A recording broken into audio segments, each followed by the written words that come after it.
Hey, everybody, welcome back to the Futbol Talks. We have another great episode coming up where we're going to go over our game week 12 reactions, analyzing some of the big games. There were some really interesting and embarrassing results for some clubs. Don't worry, you're not alone. There's a certain Tottenham Hotspur that, is sitting right down there with you in the embarrassment squad. But well, they do say we never walk alone, right? Right. Hey, you guys are together. So yeah, let's go ahead and jump right into it actually. So the Liverpool versus Nottingham Forest game. This was reminiscent of last year. I think I said last episode that they lost this exact fixture. Yeah, we did. What happened? Walk us through this game, Junior. Yeah, walk us through it. It was a mess. Our defense, it was weak. We conceded those goals. It was set pieces. The other two goals, the first one was a set piece. The other two goals were pretty much defense. We just were weak. We did not show pride. We did not show urgency. We did not show that we really wanted to defend. You're inside the box, inside the six, and we don't put numbers. Like bodies on the ball. Like when we play against Brentford, and you see those other teams that they just put their bodies on the line. We were just watching. Like, okay, let's see what they do, and we just. It was bad defensively.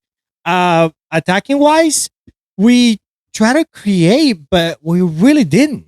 We were like we had no sense of playmaking. Salah stayed the whole game. I think he should have come out. We have subbed almost everybody else. That was a mistake. I think he should have got out. Isak barely got the ball. I think we looked disorganized. That we had the ball in possession. We try to create something, but again, for the amount of money that we spend and the quality and the caliber of players that we have, not in the middle and on the top, we should be able to score. We should be able to capitalize on and use our weapons. So it was. None for it, man. Hey, you can't say nothing wrong about them. They did good. That was definitely the Forest of last season. I think this is their first performance that they've had all season where it was like, wow, okay, that's why they finished so high. Their defense was solid. Murillo. Well, Dyche is doing very good with them. Yeah. Yeah, I agree with you, Mario. That's one of the things I have written down is one of the things that is reminiscent of last season is the fact that Murillo pushed up to midfield a lot this game. And I think that actually really helped them. And prior to this, I know he was injured a lot, but he's played one or two games before this game. Yeah, he's been in and out. Yeah. Right. He's been in and out, but either way, he's been staying back more as a center back, which yes, that is his role. But I noticed a lot last season, not every game, but some games, they would push him up into the midfield and he would help attack. He's also a big guy. Like he's very difficult to push off. And so I noticed a handful of times he did that against you guys, and that helped them put the numbers up. And yeah, it didn't look good. It was rough. Yeah. We discussed many times our Liverpool's weaknesses is the counterattack. And Nottingham Forest said, hey, you can have possession. That's fine. But we're going to hit you as soon as you lose it. And exactly what they did. And, some teams are able to defend that.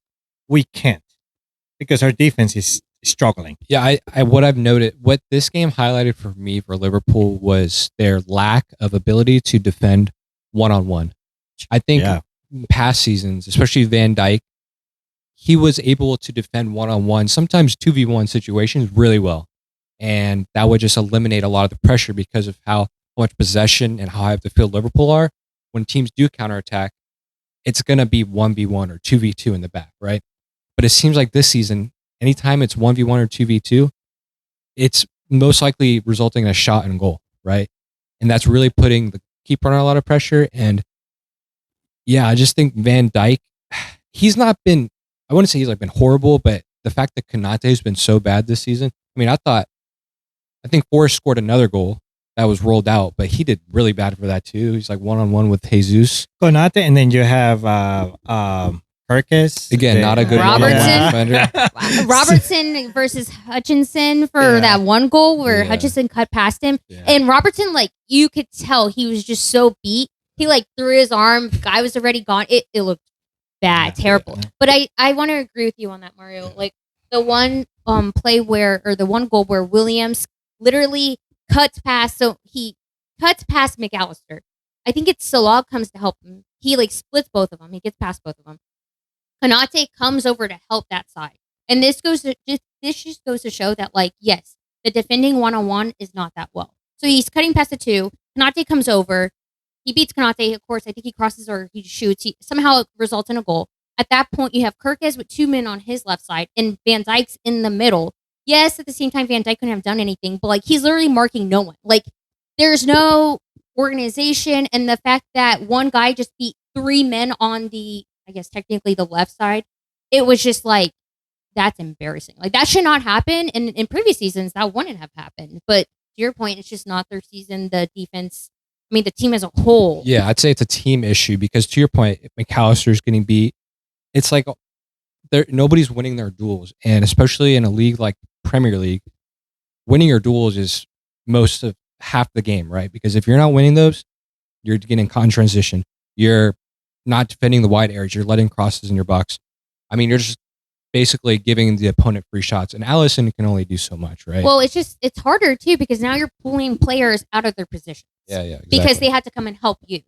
Which, sometimes teams can manage that. Like teams like Sunderland can manage that this season.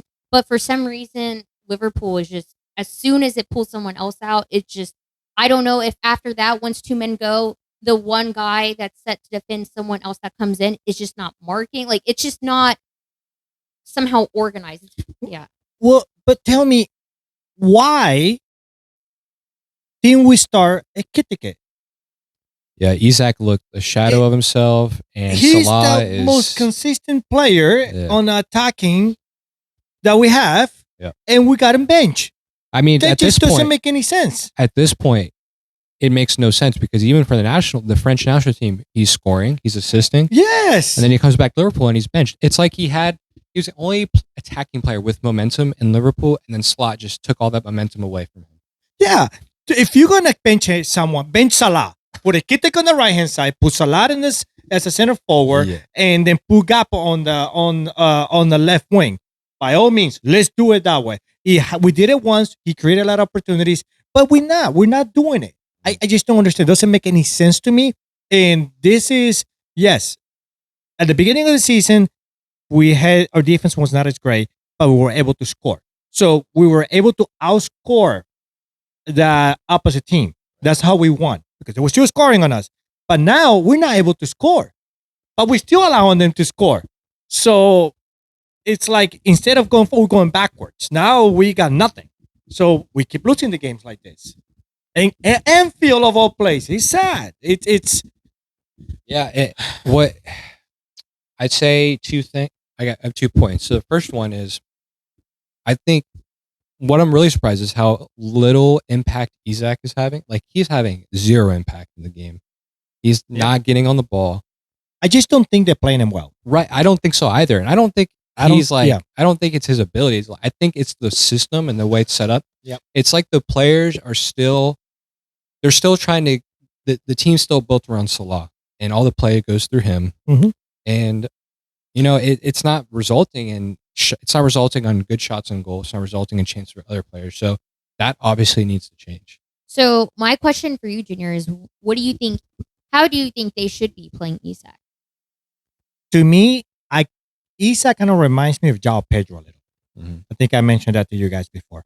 I think Isak, you can use him like a false 9 and put Ekitike on top. Yeah. Or Ekitike on the right wing in Salah's spot, and Ekitike will switch and sneak into the center position if Isak drops to go get the ball. Isak is a very talented and skillful technical player. Yeah. He can take on players. Right now, we're using him solely as a center forward. Yeah. And he's not your Haaland.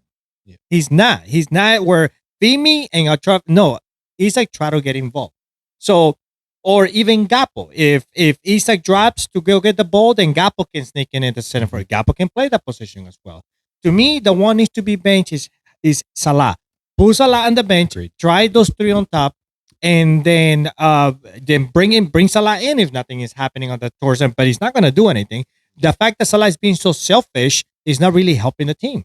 So yeah, I agree. I think you can play that formation, but I think the issue is Salah right now because to basically play two center forwards, you would Do a need 4-4-2. well, you would need wingers to work hard. You would need two wide players to Right. Gakpo and Salah to track up and down and play, supporting the midfield, supporting the fullback.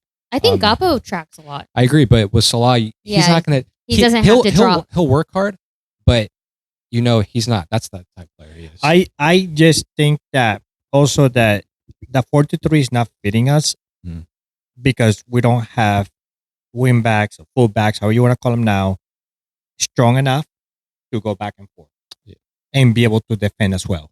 So that's why I think changing the formation, going to a 4-4-2, a flat balanced 4-4-2, to have the left mid and the right mid to help us on that. Build up the play, and then having a Kitike and Isak as a center forward.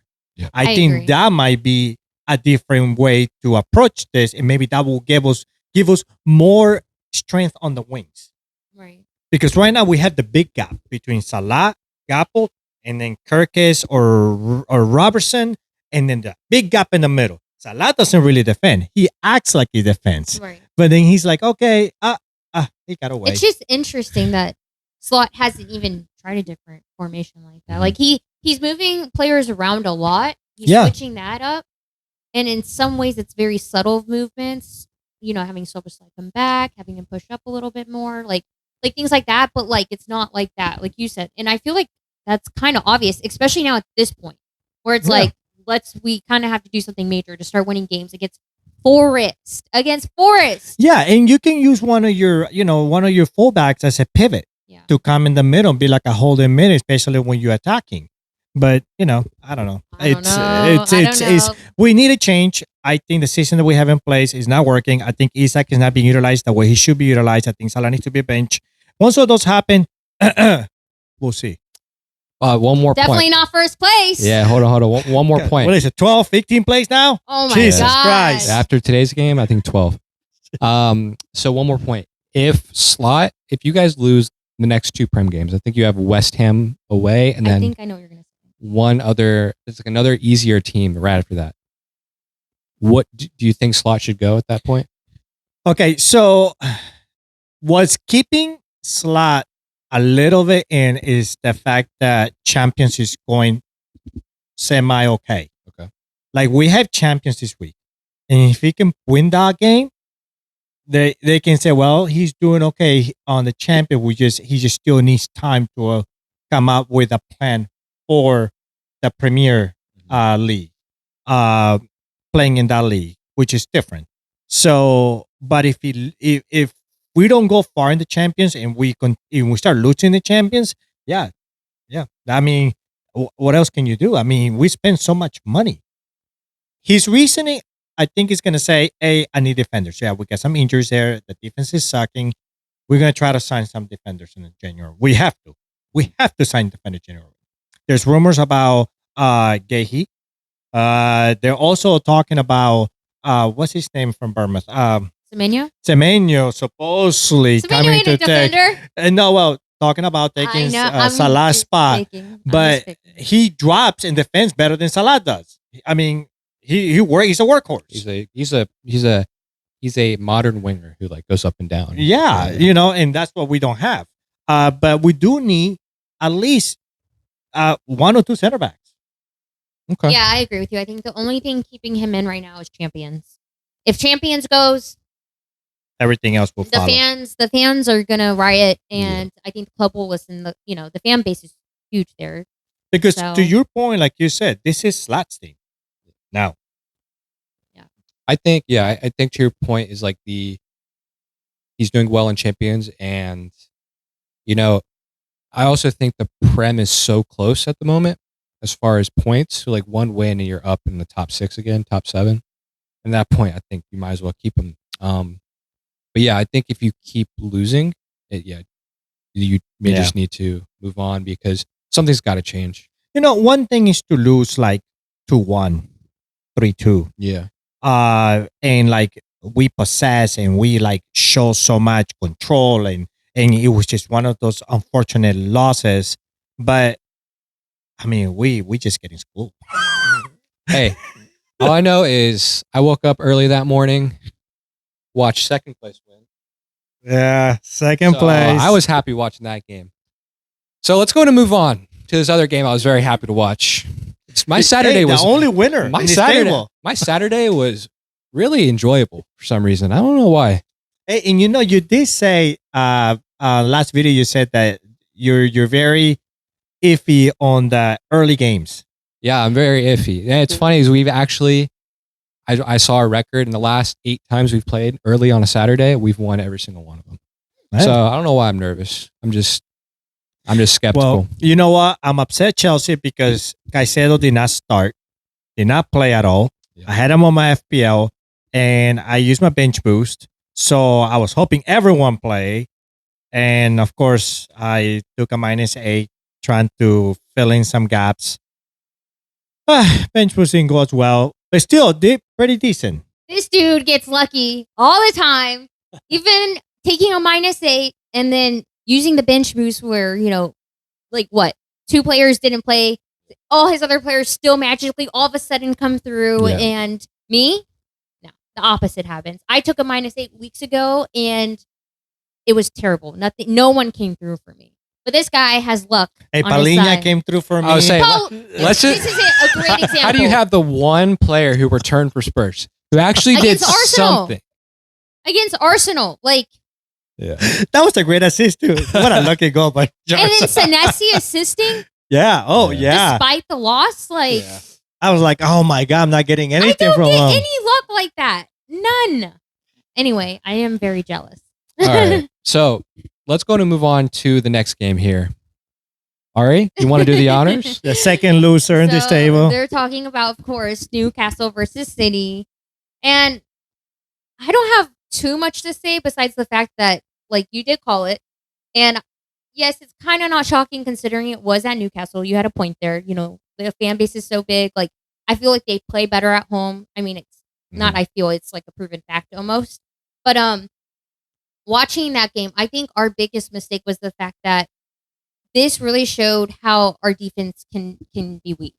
And I've said this time and time again, I do feel like we are still getting better despite this loss. But the number one thing was Barnes and Waltamate, mainly Barnes, chose Nunez's side, and he sat in between Diaz and Nunez. I don't know if you guys saw this, but the fact he is so fast and he worked at half spaces. Yeah, Yep. yeah, he made them choose, but they couldn't choose because as soon as you stepped, they had a winger and they had 2 midfielders pushing up. And so if you watch like some of the goals and some of the ones he almost scored, that's exactly what he did. And then the fact he's so fast, it just showed that like pace, one, can beat our defense, and 2, sitting in between the defenders, having them choose. They kind of, Diaz and Nunez were a little lost, and then he was able to play through that gap because then midfielders were pushing through. So I think that was our biggest thing. Of course, I think Foden and Haaland had chances. Haaland, I mean, he had an obvious one. Foden too. I feel like Foden had more chances, but overall, I mean, Newcastle, when they turn up, they turn up. They could easily be a top team, but the thing is they're not consistent. I think they really just kind of showed the weakness in our defense. Yeah, Newcastle really exposed by pressing. They were pressing you guys. I mean, you guys try to play from the back, and as soon as you did that, they were like on you guys. When you maintain possession, then Newcastle, at times they were like on a 4-5-1, and that was hard for you guys to break through. Yeah. And they're physical. In the middle, we talked about that. They were physical and try to counter you guys. You guys possessed most of the game. They just had opportunities, and they took advantage of that. Yeah. So yeah, I mean, good for Newcastle. Wow. I must say, I guess this is how teams feel when Haaland always scores against them with headers. When Waltamate scoring against us, finally like a big guy. Now that's against us. And now we know how other teams feel defending Haaland, right? Because that doesn't happen often. I mean, he's a big guy. Wow, he got a couple headers, man. He missed, I think, one, and then the other was almost like an assist to the assist for the other goal. He's a big guy. That's what I'm saying. That doesn't happen often outside Haaland. Yeah, I think Newcastle is such a weird team, right? Because I feel like I always say this. I feel like they're a big team, obviously historically they're a big team, and they've got a big fan base, but yet they still play and they play like underdogs a lot of times, and that's to their advantage. That's why they're always so good in these big games, especially at home. But then they'll lose to other like smaller teams away from home, or sometimes not perform at home against smaller teams. So I always think it's strange, but I was impressed by Newcastle. I thought Tonali and Bruno Guimaraes had a really good game. Yeah, they did. I thought I wouldn't say bullied your midfield, but they, like you said, Junior, they pressed their midfield pretty well. Mm-hmm. I thought you guys missed Rodri, especially. Nico Gonzalez is okay. He's okay backup. Like at first, I didn't like him that much. I thought he was too soft. I think he's getting better and more comfortable. But I think in these type of games, you really need Rodri. I don't know. I kind of feel like, what if we didn't play Silva and we had Rodri and Nico?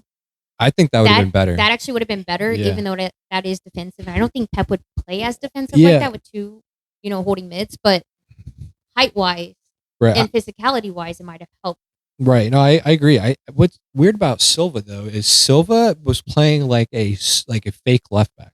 I did see that. He's done that before. Yeah. He's done that before. Whereas Pep basically drops him into left back, and then the left back will then make runs up and play like Well, a it's 'cause winger. he runs so much. And then Doku was playing almost like an attacking mid this game. I'm okay with that. Doku Well, he is on didn't- fire. Yeah, but he didn't have a good game. Yeah, I mean, he was still against going. I Newcastle. guess when I say that, like Yeah. technically wise, he was still going through people, but He's result-wise, no. But he was more. He seems to be more comfortable when he's like a winger, like a true winger, because then he has the space to move and run. Mhm. But again, with Newcastle packing the middle, he couldn't move as much as freely, quickly enough because they were on him. Yeah. And that was. And I was surprised that you guys didn't play Savinho on the right. I believe he ended up coming in second half. Yeah, he came in. And he had some shots, but they were like over the Yeah, goal. It wasn't it's- really impressive, to be honest. But I mean, you guys did have opportunities. Don't get me wrong. You guys were. We you did. Were trying. Holland had an opportunity Yeah. where he could have easily have scored. And like I said earlier, Foden had one opportunity. It was like literally open goal. Well, And at he the, passed at the same time, we were glad that Haaland didn't score. Yes. Yes. None of us Okay. captained him. Yeah, we didn't captain Haaland. Okay, so I captain Sar, and you guys captain Way more Mateta. Mateta. Yeah. So What a disaster. yeah, Horrible. so I mean, at least Sar got me 6 points. So I got 2. Again, gets lucky. Glasner taking him off at the 59th minute. He's not even going to give us our pity points. And he had multiple opportunities, but that one where he was 1v1. yeah. And like you said, He's- Mario, he's like scoring for the French team. And, in general, like when he's on fire, he's on fire. And I had some hope knowing that they're playing Wolves, that they Right. could easily, but I don't know, dude. But did you notice that as soon as Mateta came out, the goals started They coming started in? coming in. That's what yes. So that kind of says something. I mean, Yep. is Mateta really being a lot of help? Or should you guys start Nketiah and just bring Mateta towards the end? He may be one of those like sub-in weapons.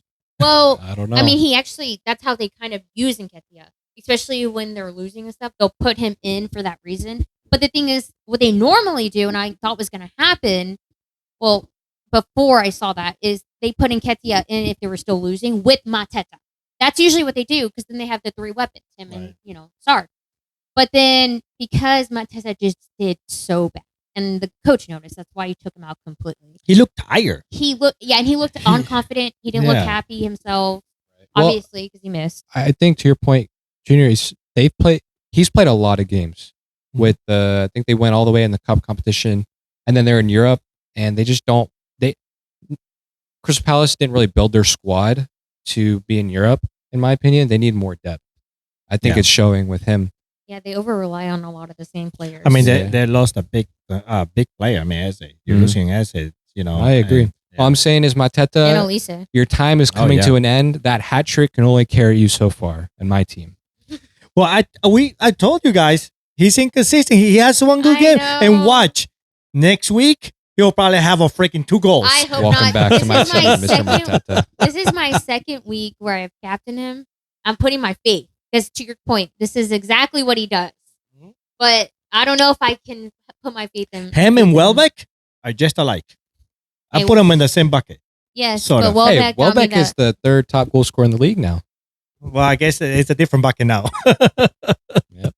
Damn. All right. So here we got our last game. And this was, I don't even know what to say. I don't even want to call it a game. This was a whooping. North London Derby, right? You'd think there'd be some sort of fight. No. This is horrible. I don't have too much to say. Tottenham played horrible. Tottenham played booty. It was bad. It was terrible. I felt like their midfield was non-existent, fell apart. If they were even there, they were getting dragged to help the defense. Everyone was chasing the same people. Arsenal just, they capitalized. And unlike Chelsea, they were able to accurately kick it into the net. Right. So, yeah. That loss, the Spurs loss, dropped them to 9th place. I mean, to your point that you made earlier, that how close the table is. Yep. I mean, there you have 3 teams at 19 points. Crystal Palace in 5th place with 20. Aston Villa is 21 and 4th. City is 22 points in 3rd place. And Chelsea is 23 points in 2nd place. Right. So, to your point, I mean, the 8th place could jump to 3rd place by winning one and Manchester losing. I mean, the table just flips. Yeah. Yeah, it's crazy. To me, Spurs versus Arsenal, it was just Arsenal versus Arsenal. In a way, meaning that it was the only team that was out there. Yeah. Yeah. Okay. Spurs didn't seem like they had a plan. They seemed that, okay, we're going to put the bodies out there and we're just going to play. It was like a pickup game for me that we're like Spurs were playing. If you're going to play Arsenal at home and you want to show some result or at least try to get a point, then be defensive. They weren't. We talked about their attacking. They're struggling. They don't have the forward that they need. They got several injuries, which is really hurting them. And, the whole first half didn't have any shots. It was all Arsenal. Second half, they got a little bit better. But what a goal from Richarlison, though. It was really good. Oh, yeah. That's like the 3rd time someone's chipped Raya, I feel like. I mean, but what a chip, though. Almost from the half. I didn't think he was going to make it. And in the assist. Oh, sorry. Never mind. Go. Oh, my gosh. I agree with you, Junior. I think this just goes to show what we've been talking about the entire, the past couple podcasts about Tottenham. Just, yes, they haven't been doing bad. They've been slowly getting by. They pulled through a little bit through some games, but nah, not this game. Arsenal gave them a rude awakening, which I think they need. I think Frank needs that. Will he make the adjustments? Player-wise, yes. To your point. How can he make it, though? Meaning, like what you said. He could have played this game defensive, but he chose I see not what you're to. saying. Yeah. It's smart managers will do things like that.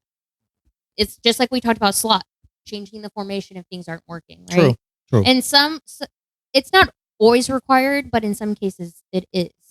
So, going forward, are you going to have another team like Arsenal necessarily? No. You have to play defensive? No. But it's something to think about when you play. No, you're teams. You're right. So you're right. Yeah, I think this just revealed their weaknesses even more. Maybe they can grow from it. I don't know. I wonder if they're gonna go into January window and try to get some players. I mean, really, what's out there? Would they have because they got a lot of injuries, key injuries. Yeah. Do they have the money to do it? I don't know. I know they really wanted Savinho. They tried to get him from City over the summer. I wonder if they'll try to revisit that if he's not playing enough. But was it Gibbs White they wanted to? Gibbs White would have helped them. Yeah, he signed a new contract. I think they need a left winger for sure. They need someone on the left. They need a forward too, and they need a striker. Yeah. They need a striker. Well, to be honest, I feel like they need creativity through the middle too, because they have no creativity in the middle, and they need a midfield. But they need a lot. But Bentancur, I don't think he's good at all. At least no. I don't think Paulinho is that great of a player, but at least Paulinho does his job and he tackles a lot. Paulinho has been consistent. As a holding mate, he kind of does the job of a holding, right? But not a creator, right? And then Bentancur is just a nothing player, in my opinion. I think he got a red card against the USA recently, and I was watching that game and I'm like, wow, this guy is just so average and doesn't really do anything. I don't understand how he's been at Spurs for so long and they haven't moved on from him, because I think they could upgrade there. Well, Frank just took over. So this is the team that he took over of. So I think he's adjusting to it. We'll see what he signs for the January window, and I'll give him another season. I think he's trying to get there until he builds his team to where he wanted to. Because he did well with Brentford. I mean, he did really. I agree. It's a big step up though because you have to be more expansive a bit. Mhm. Like to go from Brentford to Tottenham, I think there's not only like a skill gap, but there's like a mental gap as well. Because with Brentford, you can always be the underdog, and you can be like tough to beat. And the players you have are also going to buy into that mentality. But when you have players like Romero, who's he's a World Cup winner. You have all these guys who are obviously like good players. It's just different. It's hard to instill that into a team like that where they just defend for a lot of the game. So yeah, to your point, I think give him some time, but I'm watching you, Thomas Frank. I'm watching you. I don't know if I believe yet. Yeah. So those are the games. Let's talk about game week 13 and your plans for fantasy. Mhm. Anything in particular you guys gonna do for fantasy wise? Mario? Yeah, please. Mario, go What would you first. share with the world? All right. My this week, Secret sauce. I have a secret. I'm gonna get Gay and Keane from Everton. I'm gonna have them battle it out. I don't know that you saw the fight. Yes. Oh. At first, I was confused what you were saying, and Yeah. then you said the rest, so that I was. Apparently, that's a trick to win because they won anyway. So just fight your own teammate and you'll get 3 points. Yeah, seems like it works. Yeah, why not? No, but really, what Okay. are you gonna do? So I'm gonna free hit this week. I've got some players playing each other. I still don't trust Bournemouth are on my iffy list right now, and I've got 2 Bournemouth players. I got some Arsenal and I got Chelsea, of course. So I'm just gonna free hit. So there's some good fixtures. I want to focus on Villa, get some of their guys in. Especially Rodgers after Oh my that. gosh. Wow. Rodgers is Yeah. going to be the most transferred in player this And week. he's cheap too. Very cheap. I've had him at the beginning of the season, and he did jack much? for me. Well, Is he? because he did well last season. Yeah. Then at the beginning of the season, Villa struggled. He's 6.8, I believe. Can you imagine you drop someone like, I don't Semenyo? know, Semenyo and Buemo and get him? Yeah. And, oh my God. What do you do with all the moolah? Yeah, I don't know what I would do this week because I'm looking at the games right now, and there are some tough games to call. Like, I have Mateta, right? And they're playing United. That could go either way. We don't know. They've gotta The fight Chelsea somebody. Arsenal game, I'm stacked on 3 Arsenal players. I think 3 from each team or something like that. So I have a lot of players in these games that could go either way. Whereas you have a game like Villa versus Wolves, like I have no player. Yeah. From Villa. So I mean, yeah, I think the most obvious move for me would be to stack up on Villa players or kind of go heavy in on these easier fixtures. But to your point, I need Bournemouth to come through. Yeah. I need Menu to do something. I need Senesi. They're, they're playing a tough game, too. Yeah. So I may get 3 West Ham players, too. I mean, Liverpool. West Ham is, someone to look. Wait, you said West Ham because I was going to say, wait, Liverpool versus West Ham for Liverpool players, but you're I'm going West Ham. Well, the way Liverpool is playing, I don't blame them. I'm Shoot, getting that's Dang. 3-0, clean sheet. West Ham. But, invest in West Ham. Bowen. He's going after Bowen. There you We go. know that. I thought about it. All right, Junior, what about you? So, for me, I'm looking into getting another Arsenal player. Because Gabriel got hurt, so I got rid of him. I'm debating whether to get a defender or jump in the bandwagon and get Eze. But I have to see the finances part of it because Eze is a little bit high and he's going to go higher now. But I'm going to wait till the Champions gets through. I know they're playing Chelsea. So I got to look into that. I got to see, should I invest into an Arsenal player now or just wait another one? But I do have 2 Crystal Palace defenders. So I don't know. Yeah, one thing I've learned is when I had 2 of the same players from the same team, I told myself I wouldn't do that again, even though it's kind of a smart move. Like, specifically, like I had 2 defenders from the same team. It didn't work out for me every time I did that. But it works out for some people. And if you play it right, you can definitely get like Arsenal if you double up. Well, yeah. But kind of what I would do if I were you is definitely get an Arsenal defender. Well, that's what Eze- I'm thinking of dropping like Crystal Palace defender. Probably Gehi. because it worked out for me because they played for Wolves last week. Yeah, you got lucky because I've tried that even against easy games like that, and my luck again. And Munoz score. Anyway, yeah, I would heavily think about an Arsenal defender over Eze. That's just my opinion. I think Eze's a great player. I think, yes, he's been scoring, but they have some harder fixtures coming up, and I don't think like he's one of those players that's going to score every game, right? He's like a Trossard to me a little bit. Yeah, so I have that issue. Or I'm looking into dropping Joao Pedro. So I don't know. We're going to have to wait and see what happens. But that was game week 12 game analysis. As always, we appreciate your support. And don't forget to like, subscribe, and hit that notification bell. We'll see you guys next video. Bye everyone. Woo!